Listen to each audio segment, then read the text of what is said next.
हरिबोल श्रीमद्भागवत तृतीय स्कंद त्रयोदश अध्याय।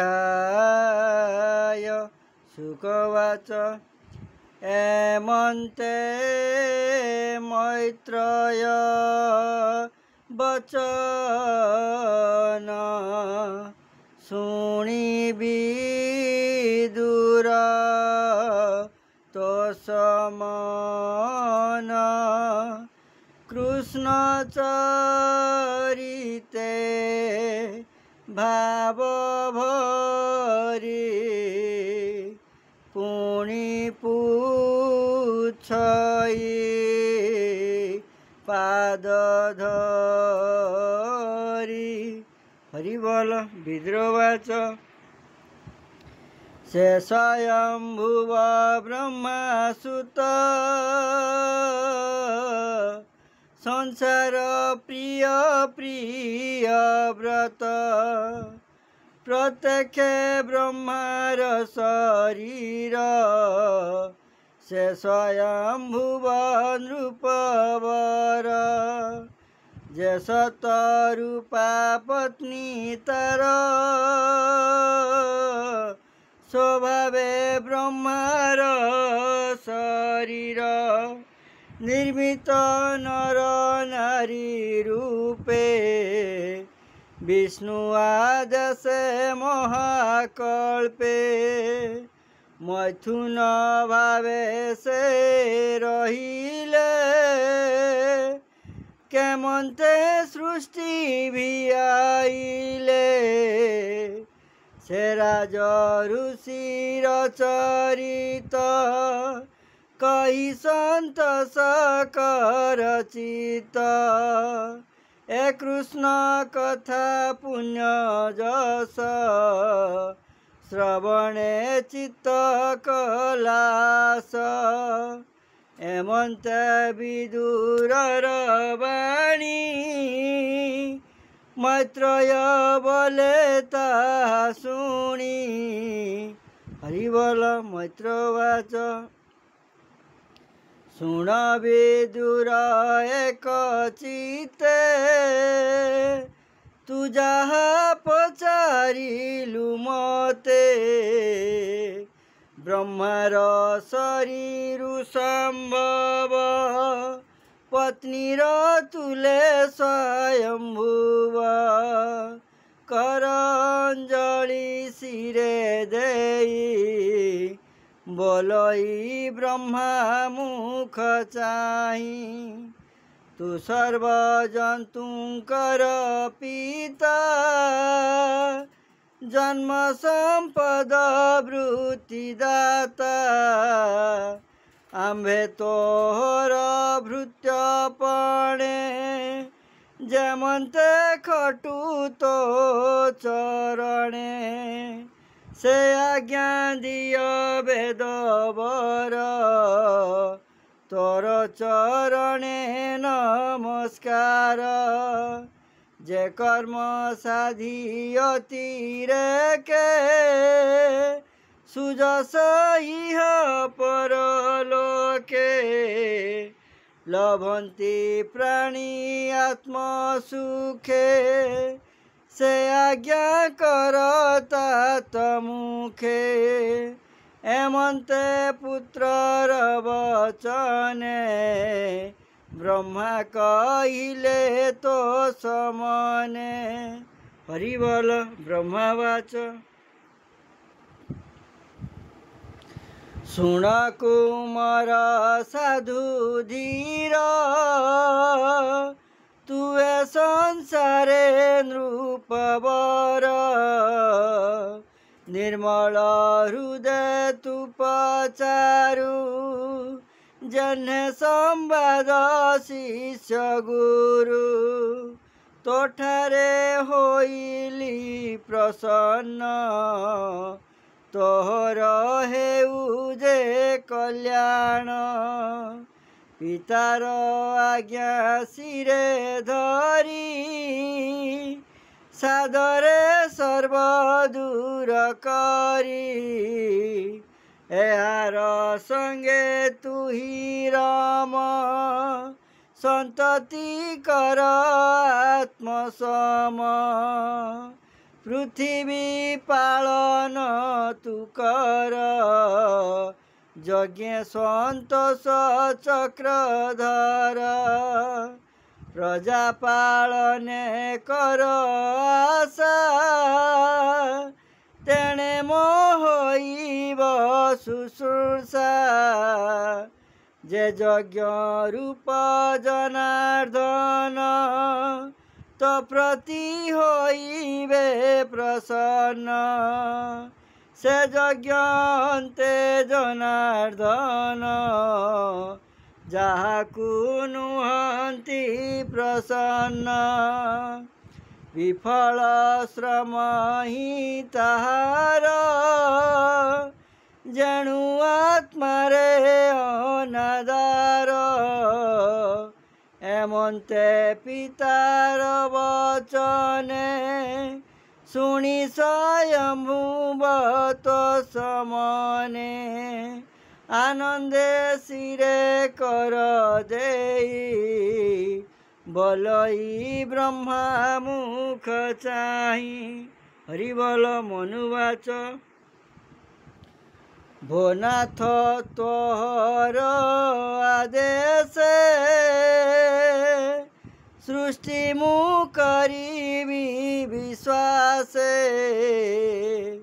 मु सृष्टि सरजीवी काहीं ए जले धरणी तो नाही तार उद्धारे जत्न कर जेमन्ते सृष्टिर संसार हरि बोल मैत्रवाच एमन्ते पुत्रर वचने ब्रह्मा विचारे निज मने माया प्रलय जल राशि पवन संगे मुझे ग्रासी पृथ्वी निवेशिली जले प्रजा कल्पिली जोग बले देव असुर पितृ नर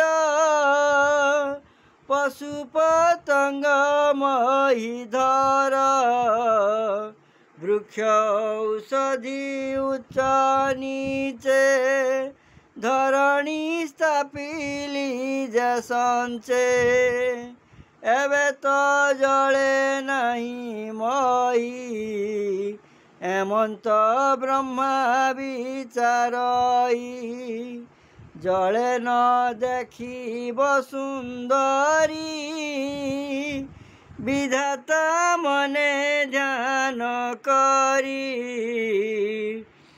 मही बुड़िला महाजले केमन्ते उद्धरी विबले जार आदेशे अवतरी मुए संसारे अधिकारी से हरि जबे दया करे धरणी आपणे उद्धरे नहिले मोर शक्य काहीं एमन्ते विष्णु पाद ध्यायी ब्रह्मा रहिले स्तंभीभूते शुण विदुर एक चित्ते तत्क्षणे प्रभु नरहरि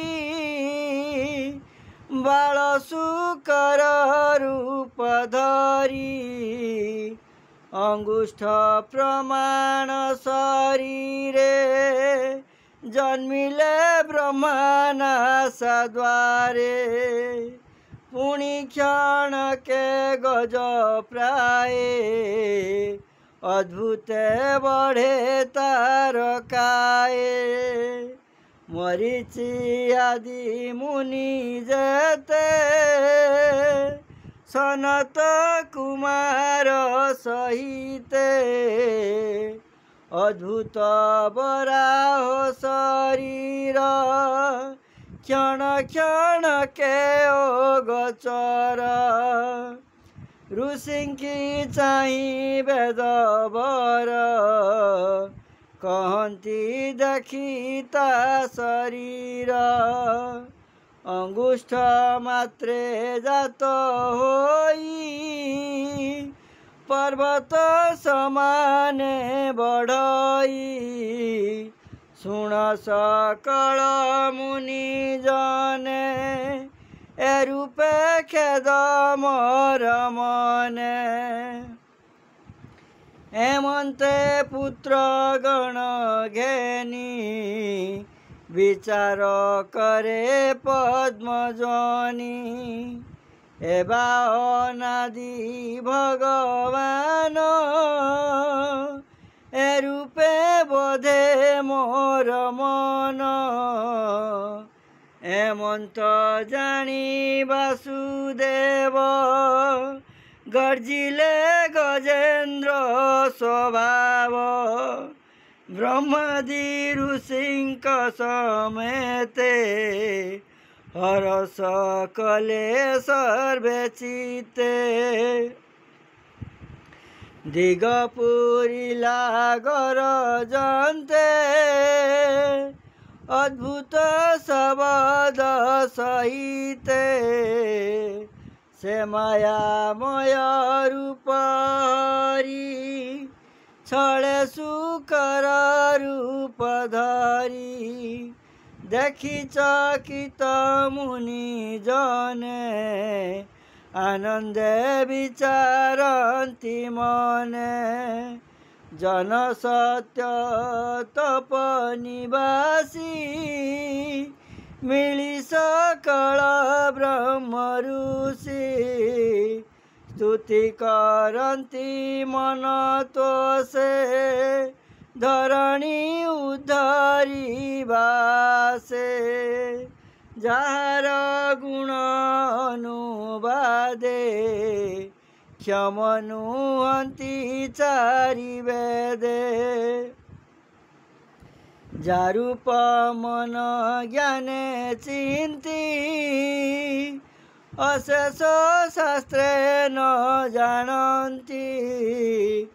ମୁନିଙ୍କ ସ୍ତୁତି ବାକ୍ୟ ଶୁଣି ତତ୍କ୍ଷଣେ ପ୍ରଭୁ ଚକ୍ରପାଣି। ଦେବଙ୍କ ହିତାର୍ଥେ ହରି ପୁଣି ଶୁକର ନାଦ କରି। ଗଜେନ୍ଦ୍ର ଲୀଳା କରି ଏଳେ ବିଷ୍ଣୁ ପଶିଲେ ମହାଜଳେ। ଖୁର ଲାଙ୍ଗୁଡ଼ ମୁଖେ ତାଡ଼ି ଶବଦ ଶୁଭେ ଘଡ଼ଘଡ଼ି। ଜଳ ପ୍ରବେଶ ପୂର୍ବେ ହରି ପୁଛ ଉତ୍କ୍ଷେପ ଊର୍ଦ୍ଧ୍ୱେ କରି। ଲମ୍ଫରେ ଆକାଶେ ଉଠିଲେ କଠୋର ସଟା କମ୍ପାଇଲେ। ବରାହ ଦେହ ଜଳ କଣେ ଶୂନ୍ୟ ଚିନ୍ତିଲେ ଦେବଗଣେ। ଲାଙ୍ଗୁଡ଼ ବୃଷ୍ଟି ଜଳ ଲାଗି ଦିଗେ ହୋଇଲେ ସୌଭାଗୀ। ସୁତୀକ୍ଷଣ ଖୁର କ୍ଷିପ୍ତ ଜଳେ ସମୁଦ୍ର ଉଛୁଳେ କଲ୍ଲୋଳେ। ପର୍ବତ ପ୍ରାୟ ଦେହ କାନ୍ତି ଜ୍ୟୋତିଷ ମୁହେ ଝଟକନ୍ତି। ମହି ଖୋଜନ୍ତି ଘ୍ରାଣ ବାସେ ଧରଣୀ ଉଦ୍ଧରିବା ସେ। କରାଳ ଦନ୍ତ ଓଷ୍ଠ ପାଟି ଊର୍ଦ୍ଧ୍ୱେ ମୁନିଙ୍କି ଦେଇ ଦୃଷ୍ଟି। ଅଙ୍ଗ ନିର୍ଘାତ ବଜ୍ର ପ୍ରାୟ देखि जलधिक भए तरंग कर उच्च करी डाकई रख दैतारी हे जगेश्वर त्राई कर मु तुम चरणे किंकर समुद्र मुखरा बगोळे हरि पशिले रसा तळे जळे निमग्न वसुंधरी तत्क्षणे दंताग्रे उद्धरी जलुआ सन्ते ऊर्ध्वमुखे असुर मिलिला सम्मुखे आदि असुर जे प्रत्यक्ष नाम ताहार हिरण्याक्ष गदा बुलाई अति बेगे मिलिला जगन्नाथ आगे मत मातंग जने मही कर्कश दंते विदारई लीलाए असुर संहारी गजकुज सने केसरी ता देह दशने विदारी धरणी घनी विजय करी तमाल नील वर्ण देही सुब्रती क्षण दंत दुई दशन अग्रे मही रहे चंद्र कलंक जने सोहे एमंत रूप देखी बेगे ब्रह्मा मिलिले विष्णु आगे संगते मुनि गण घेनी स्तुति करई पद्मजनी हरिवल ऋषिगण वाच हे यज्ञ रूपी जनार्दन त्वर विहार त्रिभुवन जय तु जय भगवान तु वेदमय विद्यमान यज्ञ मूर्ति निज पिंडे जे यज्ञ धर्म कर्म कांडे तोर शरीर रमकूपे समुद्र लुचिला स्वरूपे नम गोविंद महीधर अशेष महिमा सागर हे काल रूपी तो चरणे निर्भये पशिलु शरणे यज्ञादि आत्मा तो शरीर दुष्कृत जने ओ गोचर तो देह चर्मे वेद बसे अनल रमकूपदेशे घृताहुति नेत्र जुगे चतुरवत्र पादभागे ए यज्ञ स्रोच तोर तुंडे श्रुव निर्मित नासाखंडे इड़ा उदर अनुबंधे चमस रहे कर्णरंध्रे प्राशित्र वसे तोर आसे ग्रहे बसंती तोर ग्रासे चर्वणे अग्निहोत्र रहे दीक्षा तो अनुजन्म बहे जे उपसदति निष्ठे से तोर ग्रीवा देशटे दन्ते प्रायणी उदयिनी जिह्वारे प्रवज्ञ कुज्ञानी शिरे होमरहित अग्नि आवर उपासना वर्णी प्राणे वसन्ति चित्तिगण स्वमतरे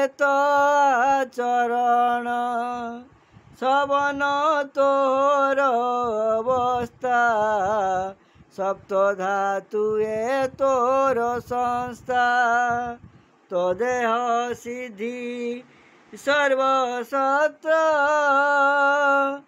तू सर्वयज्ञ क्रतु मात्र मंत्र देवता रूप तू ही तू द्रव्य क्रतु क्रिया होई वैराग्य भक्ति आत्मजय कराओ ज्ञान उदय तू विद्या गुरु ज्ञान दाता सकल जीव पिता माता अखिल मूर्ति भगवान तोर चरणे नम नम तदन्तग्रे वसुन्धरी विराजे निज रूप धरी किय बा देवा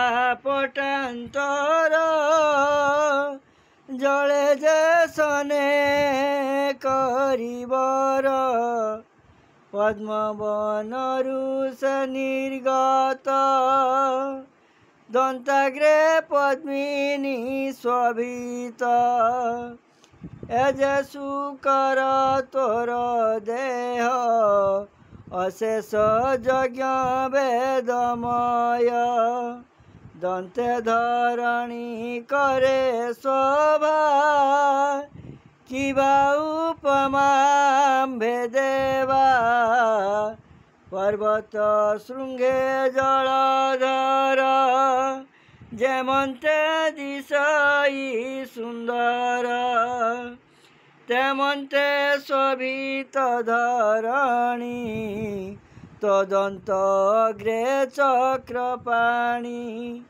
एबे धरणी स्थाप जले बोनाथ तोर माया बले ए भूमि जीव लोक माता तू नाथ जीव लोक पिता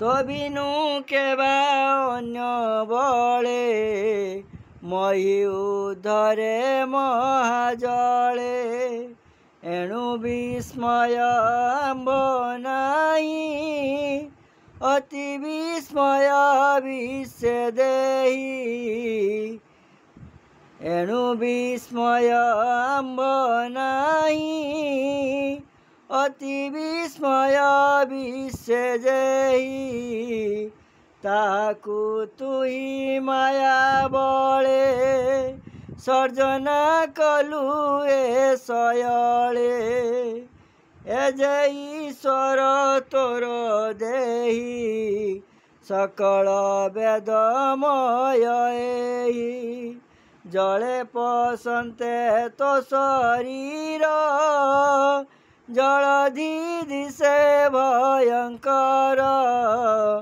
तोर अग्रे जल राशि उछुली शून्य मार्गे आसी से जल बिंदु स्पर्श मात्र सकले होइलु पवित्र जन तप सत्य भुवने आम्भे जे रहु तो समने तोर जले करी स्नान आनंदे तो सकलु मन पवित्र कलु पिंड प्राण तोर शरण नारायण तो कर्म पार जानिबारे जे जन मने बांछा करे ताकू बोली मंदमती